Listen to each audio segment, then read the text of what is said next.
right. Well, this week we have our fourth installment of the Lunchbox Roundtable.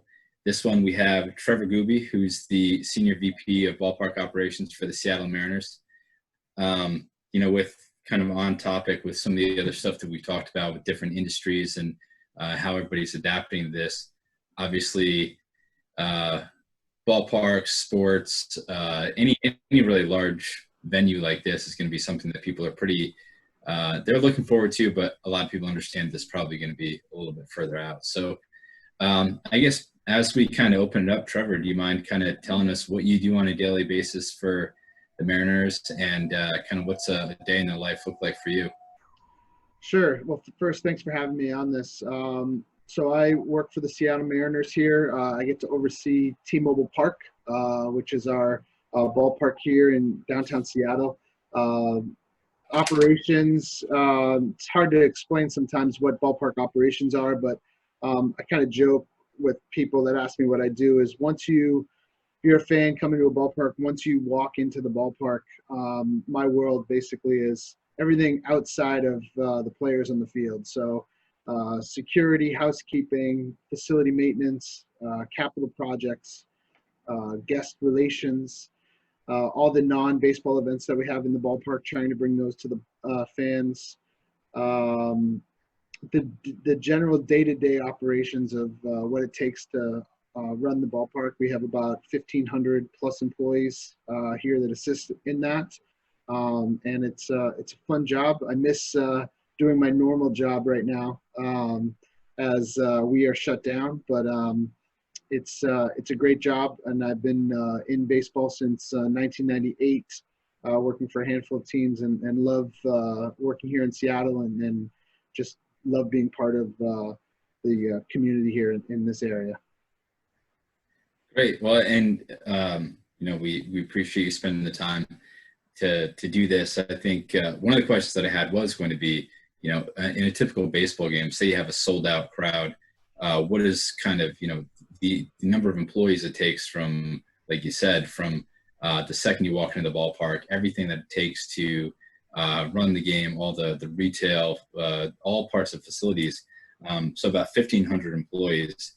Yeah, we have about 1,500 seasonal employees. Our front office is about 200 plus employees that are work here in our front office, everything from sales and marketing, community relations, operations, and then the majority of those are the 1,500 are the seasonal employees that without them, we really couldn't operate the ballpark. So all the ushers, ticket takers, concession stand workers, all those folks help get this place running. We're a 24-hour facility, 7 days a week in season. So without them, we wouldn't be able to operate. And, with everything going on now, what sort of things are you looking forward to getting back to? And, with a lot of what we see, we deal a little bit with restaurants, we deal with retail, we deal with hospitality, we deal with grocery. In the ballpark, it's unique because you're bringing together all these aspects of different types of retail. So is there a way, especially moving forward post-COVID, are you looking at different ways to manage all of these different retail units to do them safely? I mean, what goes into learning about all those different industries really under one roof? Yeah, it's been interesting. We've definitely been looking at a lot of different things, knowing that our operations is going to change drastically. The days of, we hate lines, obviously, here inside the ballpark because people standing in line, it takes them away from watching the game. But like any ballpark that you've been to, there's going to be lines. So we try to do our best line management, but things like that, how does it look moving forward once we're able to welcome fans back into the ballpark? If it's concession stands, if it's our merchandise kiosks, if it's, these fun group areas that we've have built out over the past few years. So we're really looking at all parts of the operation right now. We have a team of about 30 plus people that are researching best practices from sporting venues, entertainment venues, restaurants, retail, The hard thing right now is I don't know if anyone knows exactly what's the best practice. And so we're all trying to put together what look like the best practices and studying those things. And then really relying on our local county health department as we vet some of these things, having great conversations with them as well as the other sport teams in town. Ultimately, we want to get back to normal as fast as possible.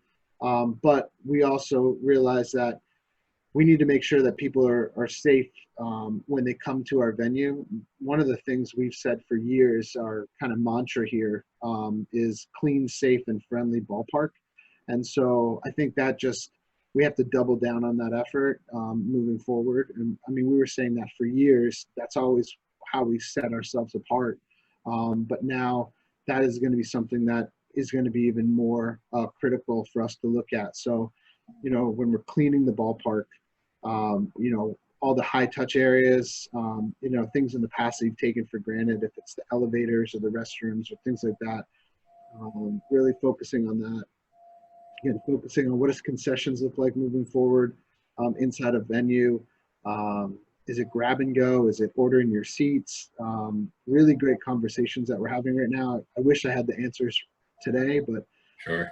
Unfortunately, I think the way things are trending right now, we're going to have a little bit more time to figure out what those answers are before we're able to welcome fans back into our ballpark. I think that's an interesting thing you said too, because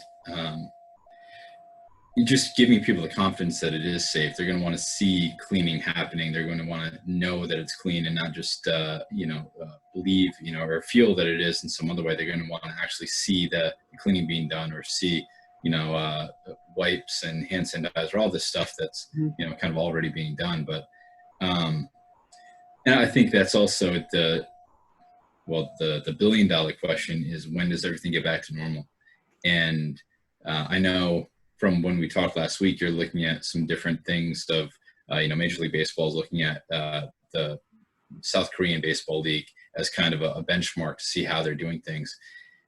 Is there anything that they're doing now in particular that you're already adopting to try to get baseball, even just to be able to be on TV, even if we're not talking fans in the stands? What sort of measures are you learning from them already? Yeah, it's been really interesting because South Korea was able to start their baseball league, I believe, a week ago, and Taiwan was able to start playing baseball games maybe 3 weeks ago, and then just this week they started allowing fans back into the stadium. So it's been really interesting. We obviously, being a Major League Baseball team, we have a lot of contacts throughout the world, and reaching out to our scouting department and contacts with those leagues to ask them how they're doing certain things. A lot of it is on testing their players on a regular basis, also talking to the business departments about how they're doing certain things with and without fans. It's interesting because, I started watching some of the games on television, the Korean Baseball League games on TV, and you never think, how do you operate a game in an empty stadium? Do you need to pipe in crowd noise? Do you need to, even though it's a made for television thing, like, you need to still figure out those things. So we're having those conversations. It's been, I think, a lot of fun for us to share some ideas with people that we wouldn't have talked to in the past, and understand what they're doing. It's kind of crazy. Our marketing department has been talking to them about cardboard cutout fans. That was one thing I saw that the other day. they had. And so our guys have said, hey, if we can't allow fans in the stadium, maybe that's something that we can do. So we're talking to them about that, really understanding the high touch cleaning and sanitization of the stadium. That's probably been, again, my biggest focus. A lot of what we're going to be able to do or need to do will be dictated from Major League Baseball, as well as the local officials, health officials here in town. So protocols of how many people we can allow in, cleanliness, things like that, the testing, obviously. So we're kind of waiting right now to hear some of those things and trying to gather as much information so we're ready for that. Sure. And so I know it's probably pretty hard to put a timeline on anything like this, but even to look at South Korean baseball, what are some of the things that they're doing even to allow fans in? And that might give us an idea of, phase one of even just a few fans being able to go into the ballpark. What might that look like? And if I was a fan walking into a ballpark, what are some of the things that I might see? Yeah, so some of the things that we've been talking about with them, they're doing some thermal scanning. I'm not sure how that will go here, and every state is different, and every city and county is different, so not really sure how that will work here. I think on a timeline, again, every state's going to be different, but in a perfect world, we are hopefully being able to have some sort of activity for our players, because that's going to be the first thing, is our guys are going to have to start training again. We're hopeful that we're able to start doing that in June, sometime in June, and then potentially some games in a perfect world sometime this summer. I think a lot of people have probably seen articles in the media, a lot of speculation. There's not a finalized plan yet, but we're very hopeful that there's going to be some games. My guess is that it's going to roll out with no fans to start, and then again, depending on state by state, what is going to be approved and not approved, we'll slowly be able to have fans. But I think the thought of having a packed house of, we seat almost 50,000 people here at our ballpark. To have 50,000 people, I think that's a long way off. We're going to have to practice talking to health officials. We're going to have to practice social distancing practices inside the ballpark. So what does that look like? Is that every other row? Is that timed? One thing that we talked about, time ticketing entry. And so it's kind of we've never had to do that before. So when you purchase your ticket, maybe you also are purchasing a time that you can enter the stadium at a certain gate. So that's an interesting concept. So that would fix the overcrowdedness on getting people in. Then we still need to figure out what does it look like to get people out of the stadium. Probably limited concessions type of operations. And again, like we talked about briefly, is that a grab and go type of thing? Is it a order at your seat? So, there's things like that that we're figuring out, and navigating the ballpark. Social distancing is going to be a unique challenge. We have concourses that, get crowded. So how do you fix that? It's one thing that we did this off season. We spent about $10 million on capital renovations here at the stadium to upgrade some areas. And the trend in sports over the past few years is these gathering spaces. People want to hang out together. They want to, sit with their friends, or company outings, or birthday parties, family gatherings, things like that. So, we are finishing these projects, and they're big gathering spaces, fun spaces that people can rent out. Unfortunately, those are spaces that are not going to be able to be used for, a foreseeable future until we have some sort of vaccine. And so it's tough that we want to have people come out to the ballpark. We want them to have fun. But we're definitely going to have to see and follow these social distancing practices to make sure that people are safe once they're allowed to come out here. Yeah, well, that's interesting. And back to what you said about pumping in crowd noise too.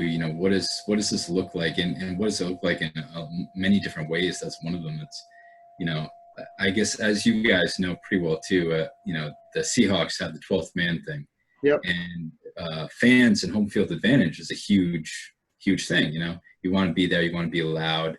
While the opposing pitchers, whatever, the crowds influence the game in some way. So to not have that, that's going to be weird for the players too. I'm sure you do play in another ballpark. You're not at home sleeping in your own bed, but at the same time, it's going to be pretty quiet. So yeah, that's it really is.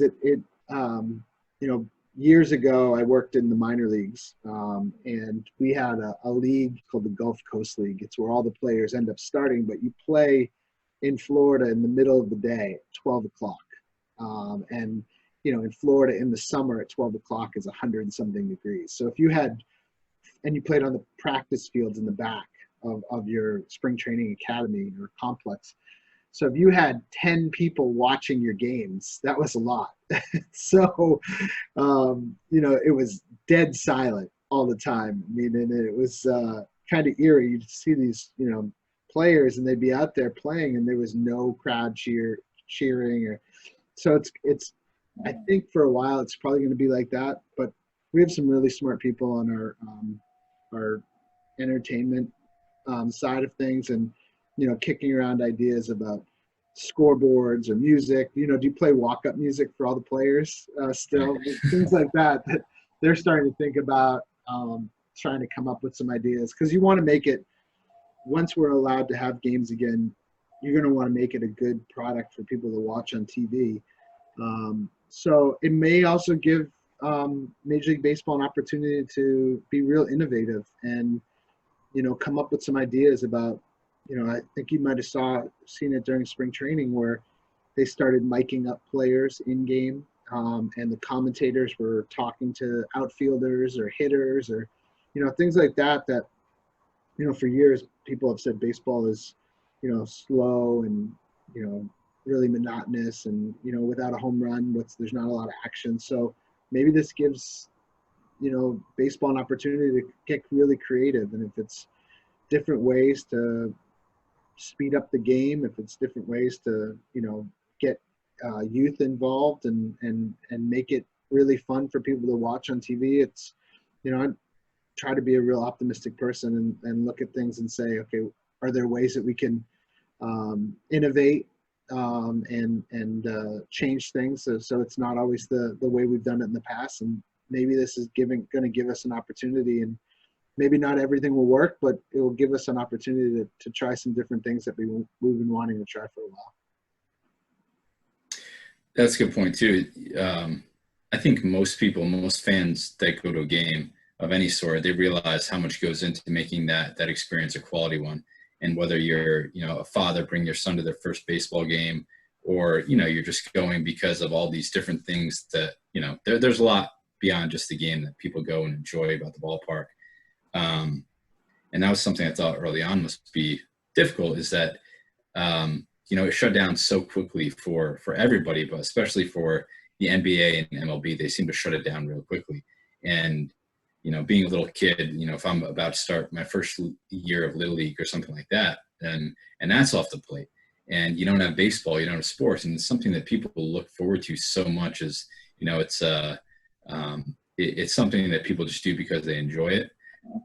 You know, they might not go to a game every single night, every single week by any means, but it's that one thing that you know you really look forward to. It's like going to a concert or something like that.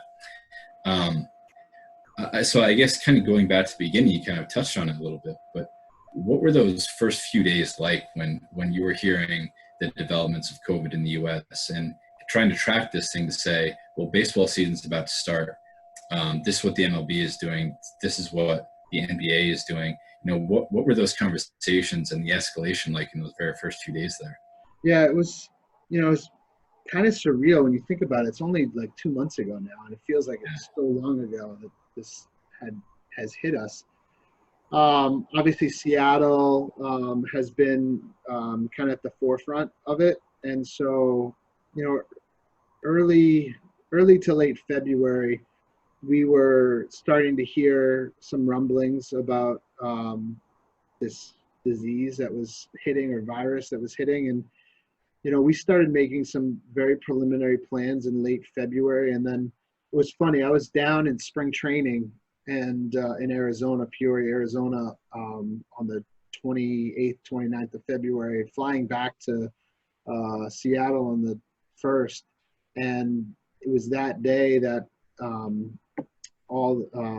it really started breaking news here in Seattle with the assisted living center in Kirkland, which is about 10 miles maybe here from the ballpark, maybe even less.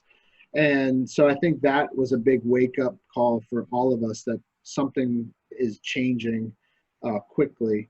And, we talk about it down in Arizona, and, the news hadn't been there, and people weren't really paying it too much attention to it. And then, we were started having meetings pretty regularly, leaning on our health officials, understanding what was going on. And, you know, we were still very naive to it, thinking, okay, we're going to probably just suspend our first homestand. We were going to open up March 26th. So our plans were to play our first homestand down in Arizona. And then, once that figured it was going to be over after a week, and then be able to play back here the second homestand. So we, quickly we're having those conversations. And then by early March, the 7th or 8th, I think all of us realized that this wasn't going away quickly. So a lot of preparations in changing, logistics of players. I mean, that was probably the biggest thing. I mean, we were still getting ready for opening day. So we had some things to do here in the stadium, but we didn't have a lot of activity yet in the ballpark. All of our stuff was still happening in Arizona, our spring training. So needing to communicate with the players of shutting down spring training, which is a massive operation between minor league players and major league players, hundreds of players, sending them all home, telling them they can't work out, getting everyone home safely internationally, all that.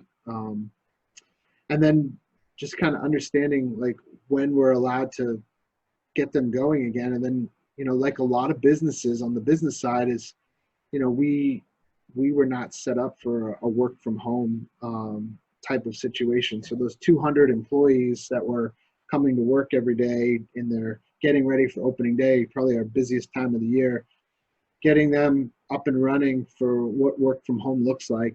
Again, hopefully thinking it was a short amount of time. And we've been now work from home since March, I'm looking at my calendar, March 13th or so, March somewhere in there, early.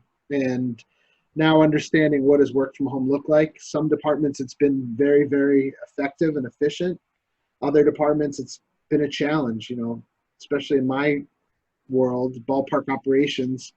It's really hard to say a tradesman in our maintenance department. It's really hard for you to say, hey, you can't come to work, but we have HVAC systems that need to be managed and maintained, or our security department where we have 24/7 security here. So it's been a learning process for a lot of people.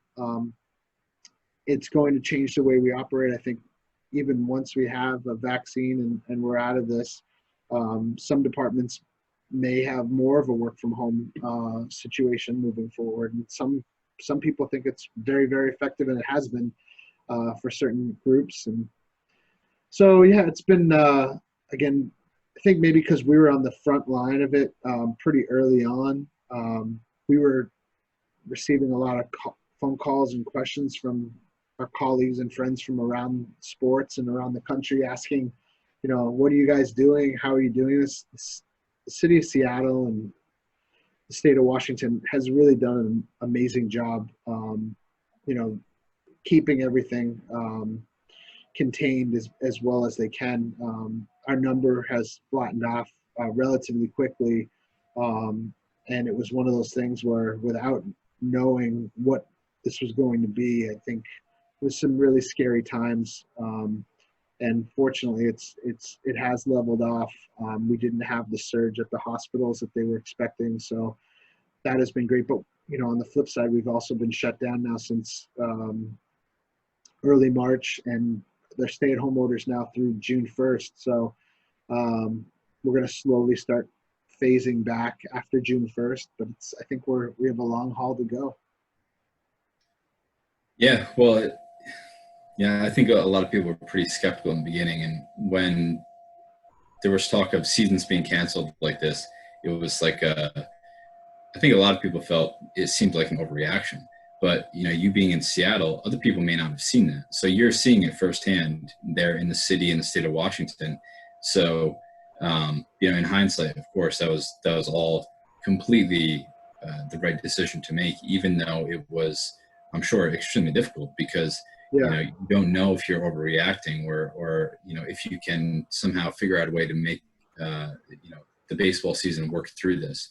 But Yeah, it's really interesting because our opening day was supposed to be March 26th, and I think about it, and if this was 2 weeks later, or even a week later, we potentially would have been playing on March 26th with our largest crowd of the year, and what impact that potentially could have made on everybody. Or, figure 15 ballparks across the country potentially would have had opening day on March 26th, and how much worse it could have been with these large group gatherings. And it's very fortunate that we were all able to make this decision. As painful as it was to not have opening day, it's one of my favorite days of the year, and we work so hard in the off season to get going, and everyone has a chance to win the World Series on opening day, and it's one of those things where right. it's just a great day. You get through the winter, and you have this spring, and then you're ready to hope springs eternal, as they say. And again, it was very disappointing to not be able to do it, but hindsight, like you said, Ben, I'm glad that we didn't have it, because the numbers would have been even more through the roof. And it's just very fortunate that we were able to shut down before it got worse. Yeah, that's good. And nobody wants to be the one who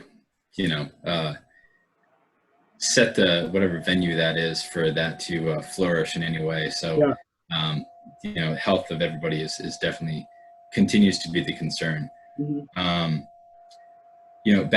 Back in December when Joe and I came and we visited you real quick, you guys had the I forget what you called it, but the whole winter wonderland holiday theme thing set up there. Yeah. Is there anything that you'll be able to do sooner than baseball, a smaller scale events where it's easier for people to be spread out? Are there any other events that the Mariners are looking at hosting, or the ballpark in general is looking at hosting? Sure. So, that's a good question. We, for years we were 81 baseball games, and that was basically it. But as the business has evolved, we've realized that this is a venue where people want to come out and use it. It's a great opportunity for companies or venues, or groups to host their events here. So we are pretty active. We're, like I mentioned earlier, we're 365 days a year. There's something going on. We had a pretty heavy schedule for 2020. Unfortunately, most events, at least through the summer, have started to reschedule into 2021, just because it's unknown right now of what's going to be allowed. We do have 3 large concerts that are still right now on the books, but we work with our partner Live Nation to kind of understand what that looks like. And again, their world is completely changing as well. So understanding what that looks like. And as those still are a couple months off, and I think all of us are crossing our fingers that something miraculous will happen. But if it doesn't, then we have to make plans for relocating those events. Also, we do a huge Christmas event here, talking to those guys of what does their event look like. And so trying to understand, that's not until November and December. So again, hopefully we have some better ideas. So those are the big ones. The smaller events, we're still hopeful that we're able to do those once we're allowed to open up, and understanding what those events are and how they are able to have social distancing and following the health county, the regulations. So yeah, everything's just kind of up in the air right now, which is a little nerve-wracking, obviously for our financial team, because it's huge revenue for us to bring in. So yeah, we're trying to figure that out. Right now, the main focus that we have is getting baseball back here with no fans. That's from our owner and Major League Baseball. That's our priority right now, is how do we safely operate the ballpark, keep the players safe, and when we're allowed to be able to have games without fans. That's number one priority. And then the other events, those will slowly roll in, again, hopefully later this summer and into the fall. Well, that's good to hear. I know, with heading into summer and also just with everybody being quarantined in some way over the last few months, everybody's itching to get out and do things. So, with baseball, with concerts, like you mentioned, they're just things that people love to get out and do and enjoy, especially during the summertime. So, I know we're kind of running out of time here, but, we appreciate you walking us through everything. I think people love to hear about this and, about what baseball is doing, what sports are doing, just with everybody else too. It sounds like you're figuring it out as you go. And, unfortunately, nobody has all the answers on what this is going to look like even a week from now, So, it's good to look forward to different things that maybe other markers that kind of tell us the way that, this is going. And when you look at South Korea, when you look at concert venues or, you look at other sporting events going on across the world, it kind of maybe helps us understand better what's coming in our direction, what we can expect in the future. But, even with those models, it sounds like it's going to be pretty hard to really predict what's coming. Yeah, I think it's going to be hard, but, as we've been going through this, I've been more encouraged about it. And I think that's probably what I would leave you with is that, yeah, it's going to be hard to do this, but, we're going to be able to figure out a way. It may not be the same as, you and I have gone out and seen a baseball game, 2 years ago, last season. But we're going to be able to get back and to get going again. I think that's the part that's encouraged me. I think by, early April, I was, as soon as opening day was canceled, it was pretty tough on all of us here in the office. But as we're starting to end up figuring this out, I think it's been something that's brought our organization even together more. We have, all these people working on a common goal of getting this back up and running, keeping people safe, like what we talked about. So that part has been really encouraging to me. Hearing from our ownership group, also hearing from people about how important it is for them to come out and to gather together and to kind of pull behind our team and sports. And I guess the last thing, and hopefully we don't run out of time when I tell you this, we've been able to utilize the ballpark for non-traditional baseball ways and be able to help the community. And so I think that's something else that's been great. We're currently hosting a blood drive here inside the ballpark, which has been awesome. Early on, we were one of our partners, Bloodworks Northwest, reached out to us, and they said how much of a critical need they needed for blood. And so originally it was supposed to be a 2-day blood drive. And then that 2-day turned into a week, turned into a month. Now it's over 2 months. We've had almost 1,600 people come out. And it showed that we can socially distance and do a blood drive, keep people safe. So I think that's been really encouraging to me. We've had partners come out and support it, and it's been this huge, big community drive here in Seattle. The Seahawks, the Sounders, all the teams have supported it. And then actually this week, we just volunteered our parking garage, and we're going to be set up for a free COVID-19 test site where people can drive through. We're partnered with Kroger grocery stores and the Seattle Fire Department, and up to 250 people a day are going to be able to come through, get a free COVID test, stay in their car, get it administered by a pharmacist. And so things like that where, those are the things that encourage me.